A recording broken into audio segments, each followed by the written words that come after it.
قال آمنتم له قبل أن آذن لكم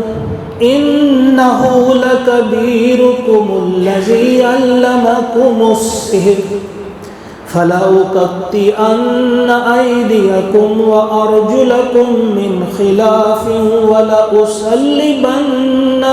في جذوع النخل ولتعلمن أينا أشد عذابا وأبقى قالوا لن نؤثرك على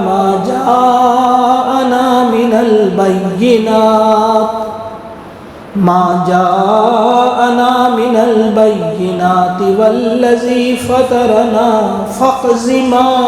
أنت قاض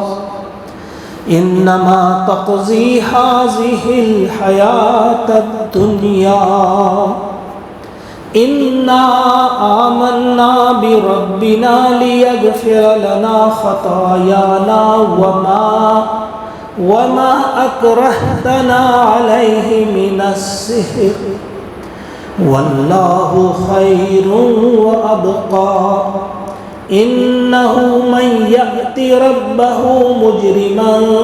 فإن له جهنم لا يموت فيها ولا يحيا ومن يأته مؤمنا قد عمل الصالحات فأولئك لهم الدرجات العلى جنات عدن تجري من تحتها الأنهار خالدين فيها وذلك جزاء من تزكى آمنت بالله صدق الله العظيم.